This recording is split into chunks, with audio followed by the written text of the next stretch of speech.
मंत्री जी ने, जब कोई आतंकवादी कार्रवाई हुई है ना, तो इसमें कोई स्टेटमेंट देने की जरूरत नहीं है, सीधे पनिशमेंट दिया है जनाब। जो हुआ है वो आज तक नहीं हुआ है। सर्जिकल स्ट्राइक भी हुई, बालाकोट भी हुई, और आपने रोने धोने की बात कही तो आप तो पाकिस्तान को रोने के मुकाम पे पहुंचा दिया है। अब इससे ज्यादा पाकिस्तान के लिए रोने के हालात क्या होंगे कि सऊदी अरब के प्रिंस मोहम्मद बिन सलमान G20 के बाद एक दिन भारत में आते हैं और यह पाकिस्तान का सबसे हम सफर, हम नियाला, हम पियाला, हम राज, और उसके गिड़गिड़ाने पर भी 1 घंटे के लिए वहां नहीं जाते हैं।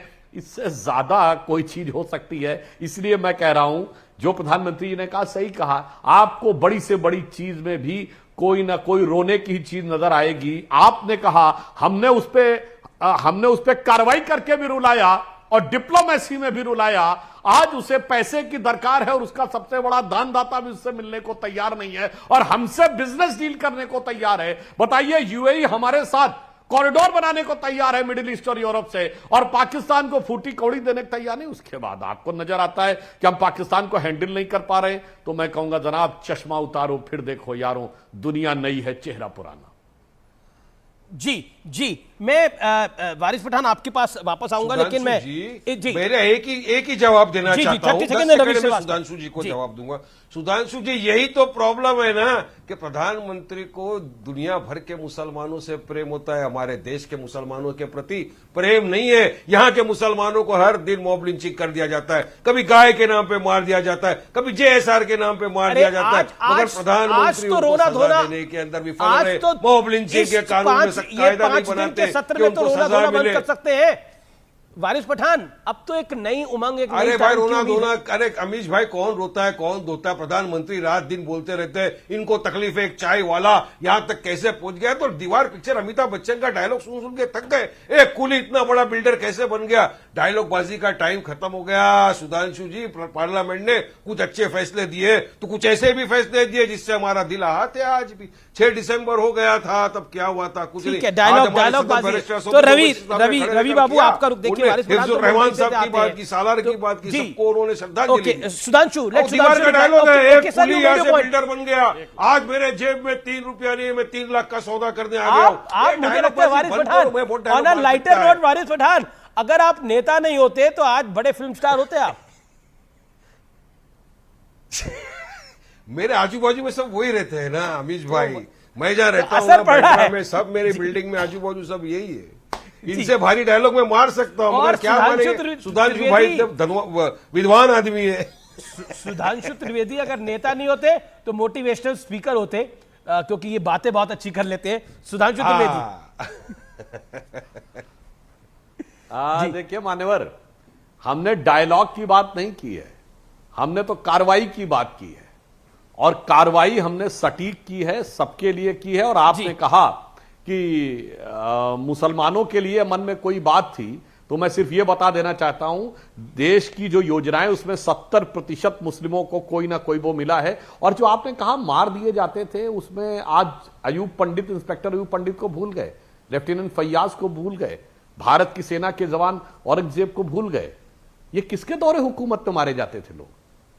इसलिए आप ये भी तो याद करिए, अब कितना वक्त में बदलाव आया है। जिस जगह पे वो लोग मारे जाते थे वहां G20 की समिट हुई है, मैं कश्मीर की बात कर रहा हूं। तो इससे आपको यह समझ में आना चाहिए कि हमारे ही जमाने में। और एक बात कह दूं वारिस पठान साहब, आपकी पार्टी का नाम तो MIM है ना, मजलिसे इत्तिहादुल मुसलमीन। तो पूरी दुनिया में सबसे ज्यादा जकात, पूरे भारत में सबसे ज्यादा जकात कहां के मुस्लिम देते हैं? गुजरात के देते हैं ना, जहां 28 साल से मुसलसल हमारा शासन है, और जहां एक दिन हमारा शासन नहीं है। बंगाल, वहां क्या हालत है, खाने के लाले, बिहार खाने के लाले, और आपके हैदराबाद में बच्चियां जो है शेखों को बेच दी जा रही हैं। इसलिए फिर मैं कह रहा हूं, हकीकत है, पर्दा उठाओ तो देखो कि समाज की हर वर्ग। जॉर्ज कुरियन, ठीक है, George Kurian waiting from long. Okay George Kurian, my straight point. George Kurian, क्या आपको लगता है जो प्रधानमंत्री ने बोला कि एक पॉजिटिव शुरुआत होनी चाहिए, सकारात्मक संवाद की पहल करनी चाहिए, और संसद में कुछ बड़ा होने वाला है, विपक्ष क्यों परेशान है? सत्र से परेशान है, नई संसद से परेशान है। ये लाइव तस्वीरें इस समय हम आपको कैबिनेट मीटिंग की दिखा रहे हैं। लाइव तस्वीरें संसद भवन में चल रही हैं, कैबिनेट मीटिंग, उसकी लाइव तस्वीरें आप इस समय देख रहे हैं। ये बहुत महत्वपूर्ण कैबिनेट मीटिंग है। जॉर्ज, नमस्ते अमीश जी, आपने मुझे मौका दिया आपके चैनल पर आने का। सभी आपके दर्शकों को नमस्ते और मेरे पैनलिस्ट को। सबसे पहले मैं कह दूं, मैंने संसदीय लोकतंत्र के 75वें वर्ष के अवसर पर संसद में प्रधानमंत्री मोदी जी का भाषण सुना और बहुत गौर से सुना मैंने। इसमें कोई संदेह नहीं है कि उन्होंने अच्छे भाषण दिया है और उन सभी को याद किया है जिन्होंने 75वें वर्ष में भारतीय लोकतंत्र की इस यात्रा में यादगार बनाया है। साथ ही साथ मैं ये भी कहना चाहूंगा कि दोनों संसदों ने एक बड़ा ऐतिहासिक और ढेर सारी यादें जुड़े हैं इसमें, और विपक्ष को अभी भी सत्तारूढ़ सरकार के उस एजेंडा के अंदाजा नहीं है जिसके लिए स्पेशल सत्र बुलाया गया है, जिसमें 0 आवर नहीं है, क्वेश्चन आवर नहीं है, प्राइवेट मेंबर बिल नहीं होगा। तो इसमें एक संदेह जाता है कि क्या उद्देश्य है और क्या एजेंडा है भारतीय। आप लोगों को शक क्यों है, संदेह क्यों है जॉर्ज? देखिए, कांग्रेस पार्टी के ओर से मैं और कांग्रेस पार्टी का पक्ष रखता हूं राष्ट्रीय हित में। मैं ये कहना चाहूंगा कि कांग्रेस पार्टी का मुझे पूरा कॉन्फिडेंस है कि कांग्रेस पार्टी एक सकारात्मक इस पे एक पहल करेगी और जो भी आने वाले सत्र में जो भी बिल्स आएंगे उसमें एक सकारात्मक उनका एक पक्ष होगा, इसमें कोई दो राय नहीं है। जहां तक के वुमेन रिजर्वेशन बिल का है, कांग्रेस पार्टी भी उस पर पूरी तरह से सहमति जताने वाली है कांग्रेस पार्टी जी। लेकिन संदेह जो बात है, रवि मैं आपके पास आता हूं। रवि जी, क्या आपको लगता है कि ये जो बात जॉर्ज कुरियन ने बोली, संदेह जाता है कि अभी तक एजेंडा क्लियर नहीं है, लेकिन सरकार ने तो 2 दिन का एजेंडा बिजनेस एडवाइजरी में क्लियर कर ही दिया है। देखिए अमीश, 1-2 लाइनें हैं। कल तक जो शख्स यहां तख्त नशीं था उसको भी अपने खुदा होने पे इतना ही यकीन था। तो ये चीज जो है ना, जो आज प्रधानमंत्री ने बोला अपने भाषण में, एक सरकास्टिक उन्होंने एक बात कह दी कि रोते धोने के लिए बहुत समय मिलेगा, छोड़ दीजिए। देखिए, रो तो आज पूरा देश रहा है। रो क्यों रहा है? किस बेरोजगारी की वजह से रो रहा है? 1100 रुपए 1200 रुपए का सिलेंडर खरीद रहा है, इसलिए रो रहा है। देश के अंदर आज आग लगी हुई है। मणिपुर में महिलाओं के साथ में क्या हुआ वो आप सबको मालूम है। नूह में क्या हुआ, आज कैसे लोगों को मारा गया और कैसे जातीय दंगे हुए, सबको मालूम है। कर्नाटक के अंदर चुनाव से पहले किस तरह से हिजाब, हलाल, मंदिर, मस्जिद के झगड़े खड़े किए गए, सबको मालूम है। पंडित नेहरू के बारे में इन्हीं महोदय जो सुधांशु त्रिवेदी जी आदरणीय राज्यसभा सांसद बैठे हुए हैं, किस तरह के बयान आदरणीय नेहरू जी के बारे में दिए गए हैं, जिनके सामने आज प्रधानमंत्री सर झुका रहे थे। ये ट्रस्ट डेफिसिट है। सरकार के ऊपर विपक्ष को भरोसा नहीं है, इसलिए ये संदेह की बात हर समय खड़ी होती है कि सरकार क्या कर देगी। लेकिन आज तो पंडित नेहरू की तारीफ भी करी प्रधानमंत्री मोदी ने, और वो जनता के रोने की नहीं, वो विपक्ष के रोने धोने की बात कर रहे थे। नहीं, विपक्ष भी तो देश है। 63% लोग तो विपक्ष के जो हैं वो इस देश की आबादी है। वो क्या अलग से आते हैं कहीं से? जो भाजपा को वोट देते हैं, क्या वही देश है? देश ये भी तो है। देश क्या, मैं ये कहना चाहता हूं कि जो बात प्रधानमंत्री ने कही, लोगों के दिल में किस तरह के डर पैदा है, किस तरह के अप्रीहेंशंस हैं। क्या जाता था कि एजेंडा डिस्कस करते, अरे भाई, क्या जाता था? लोगों के मन में डर है। बिल है, उस बिल के सब पक्ष में है, कर दीजिए, बड़ा अच्छा विषय है। ठीक है, जॉर्ज कुरियन ने बोला कांग्रेस भी पक्ष में है, रवि श्रीवास्तव बोल रहा है विपक्ष भी पक्ष के अंदर है, लेकिन डिस्क्लोज करने में क्या जाता था? एक एप्रीहेंशन क्यों बना रखा है, एक सरप्राइज एलिमेंट क्यों कर रखा है? सुधांशु त्रिवेदी, ये एक ऑपोजिशन का वैलिड पॉइंट है, आंसर दैट।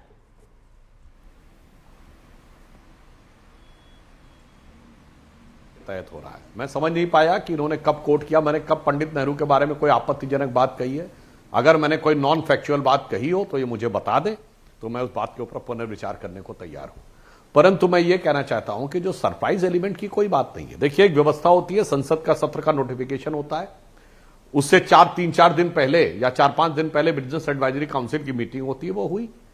1 दिन पहले सर्वदलीय बैठक होती है, वो हुई। अब यदि कोई भी बिल आना होता है तो व्यवस्था यह होती है कि कैबिनेट की बैठक होती है, वो हो रही है। उसके बाद जो बिल होता है वो संसद के पास आता है। इसमें कौन सी बात है जो आपको लग रहा है कि बड़ा सरप्राइज है? हां, सरप्राइज तो वो होता है अमीश जी कि 2004 में जब हम 8 सीटों से चूक गए थे तो सोनिया गांधी जी ने सभी दलों से अपने नाम पर प्रधानमंत्री पद के लिए समर्थन का पत्र लिया और प्रधानमंत्री पद का दावा करते हुए राष्ट्रपति भवन गई और लौट के आते आते सरप्राइज एलिमेंट होता है और डॉक्टर मनमोहन सिंह प्रधानमंत्री बन जाते हैं। तो उनको ऐसा लगता होगा, ऐसे ही 1991 में सरप्राइज एलिमेंट होता है, अचानक पीवी नरसिम्हा राव प्रधानमंत्री बन जाते हैं। 1984 में सरप्राइज एलिमेंट होता है और राजीव गांधी जी प्रधानमंत्री बन जाते हैं। और सरप्राइज एलिमेंट होता है कि इंदिरा गांधी जी गूंगी गुड़िया होते हुए प्रधानमंत्री बन जाती हैं। और सरप्राइज एलिमेंट 1946 में था कि सारी की सारी कांग्रेस कमेटियां पटेल जी के साथ थी। और सरप्राइज एलिमेंट होता है कि नेहरू जी प्रधानमंत्री बन जाते हैं। तो आपको अपने अनुभव में लगता होगा कि व्यवस्था को धता बता के सरप्राइज एलिमेंट होते हैं। हमारे यहां जो भी होता है व्यवस्था के तहत ही होता है। रवि श्रीवास्तव रिस्पॉन्ड 40 सेकंड मैं दूंगा आपको, वारिस पठान मौका दूंगा। Ravi Srivastava 40 second, sharp 40 second. देखिए, संसद के चलने के कुछ नियम होते हैं, कन्वेंशंस होते हैं, प्रोटोकॉल्स होते हैं। क्या नियम नहीं फॉलो करेगा रवि जी? कुछ चीजें ऐसी होती हैं जिसमें विपक्ष को कॉन्फिडेंस में लिया जाता है, विपक्ष से पहले चर्चा की जाती है, ना कि रातों रात फैसले किए जाते हो। देश क्यों रोता है? देश रोता है, डिमोनेटाइजेशन हुआ, 145 लोग मर गए, लोग लाइनों में लग करके लोगों की जिंदगी खराब हो गई, बिजनेस खत्म हो गए। जीएसटी लाए गए जिसके बारे में कहा गया एक देश एक टैक्स रहेगा, वहां एक देश और 60 टैक्स हो गए। तो ये किस तरीके के, कोविड के बारे में आपने विदेशों के अखबारों में पढ़ा होगा, हिंदुस्तान में 45 लाख लोगों ने अपनी जान से हाथ धोया है। काला बिल जो किसानों का बिल लाया गया, वो किस तरह से लाया गया? ये इस तरह के फैसले संसद में किए जाते हैं जिनकी वजह से विपक्ष को प्रधानमंत्री और देश की सरकार पे विश्वास नहीं होता कि ये क्या कर देंगे। Okay Sudhanshu Trivedi reply 30 seconds, then George Kurian. ये पता नहीं कौन से बिल की बात कर रहे हैं। क्या किसान बिल व्यवस्था के तहत ही नहीं आए थे? मैं पूछना चाहता हूं। आज राहुल गांधी जी जहां रवि जी वहां तो तथाकथित 750 लोगों ने जान से हाथ धो दिया अपने किसानों ने। अरे रवि जी, भाई साहब 1 साल तक बैठे रहे वो, और बाद में वो हम समझा नहीं पाए जनता को और बिल वापस हो गया। चलिए अब आप तो समझ जाइए रवि जी थोड़ा। ये क्या संदेश देते हैं आप देश को? रवि जी आप बोल चुके थे भाई, अब अपने टर्न पे बोलिए। मान्यवर बोलिए आपने कहा 750 लोगों की जान चली गई, तो वो लोग यहां बैठे थे दिल्ली में और ज्यादातर पंजाब के थे। तो जरा बता तो दीजिए, दिल्ली की सरकार तो किसी की डेथ होगी तो सर्टिफिकेट होगा ना, मृत्यु दिखा दीजिए। 750 कौन से लोग थे? कहीं के दिल्ली के भारतीय थे। एक मिनट रवि जी, बार बार आप बीच में डिस्टर्ब कर रहे हैं, गलत बात है। अरे आप क्या जवाब दे रहे हैं कि दिल्ली और पंजाब के थे और दिल्ली और पंजाब दोनों जगह एक ही सरकार है। एक सेकंड रवि जी निवेदन को स्वीकार करिए, ऑडियो डाउन करना पड़ेगा मुझे एक एक करके। जॉर्ज कुरियन भी वेट कर रहे हैं। Sudhanshu make your point. हाँ बस में जल्दी। और दूसरा, केरल से जहां राहुल गांधी जी सांसद है वहां तो तथाकथित काला कानून लागू है, वहां एपीएमसी एक्ट नहीं है, मगर उसको लेके कोई हल्ला नहीं होता। इसलिए हम ये कहना चाहते हैं, हमने जो किया है व्यवस्था के अनुसार किया है। हमने वो काम नहीं किया कि 35A एक ऐसा कॉन्स्टिट्यूशनल अमेंडमेंट था जो संसद में कभी आया ही नहीं। वाह, पिछले दरवाजे से प्रेसिडेंशियल प्रोक्लेमेशन से कॉन्स्टिट्यूशन का अमेंडमेंट हो गया। ये हमने नहीं किया मान्यवर। देश की पहली सरकार डिसमिस हुई 1951 में। कांग्रेस ने अपनी पंजाब की सरकार डिसमिस की, किसके द्वारा? कॉन्स्टिट्यूएंट असेंबली ने डिसमिस की। मगर बगैर चुनी हुई सरकार ने, बगैर चुनाव हुए केंद्र की सरकार ने डिसमिस कर दिया। 1980 में आपने सत्ता में आने के बाद विपक्ष की सारी सरकारें इसलिए बर्खास्त कर दी कि अब हम केंद्र में सत्ता में है तो विपक्ष को राज्यों में शासन करने का अधिकार नहीं है।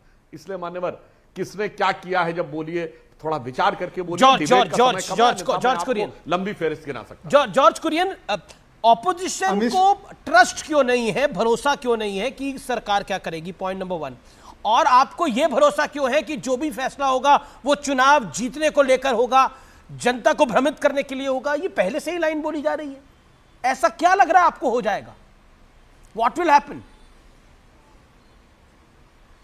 अमिश जी, मैं सुधांशु जी को बहुत आदर करता हूं, उनको बहुत रिस्पेक्ट करता हूं। मैं ये भी जानता हूं कि वो बात को घुमा फिरा के पेश करने में बहुत माहिर है। तो साथ ही साथ मैं ये कहना चाहूंगा कि विपक्ष एक सकारात्मक भूमिका निभाएगी और विपक्ष काफी काबिल है कि किसी भी सिचुएशन को कंट्रोल करने में और उस पे अपना पक्ष रखने में विपक्ष काफी सकारात्मक तरीके से काबिल है। मैं ये चाह रहा हूं कि एक 9th आवर पे बीजेपी गवर्नमेंट जो है कुछ बातें छुपा रही है। आने वाले समय में तो पता ही चल जाएगा, क्योंकि 5 दिन का ये स्पेशल सेशन बुला गया है जिसमें ना 0 आवर है, ना क्वेश्चन आवर है, ना प्राइवेट मेंबर बिल होगा। तो ऐसा क्या है विपक्ष जो बताना नहीं चाह रहा है, और आने वाले समय में ये देश को पता ही चल जाएगा इस बारे में। काफी सारे जुलन मुद्दे हैं, जो बढ़ती महंगाई है, बेरोजगारी है। मुझे ब्रेक के लिए रुकना पड़ेगा, लेकिन सदन में क्या बड़ा होने वाला है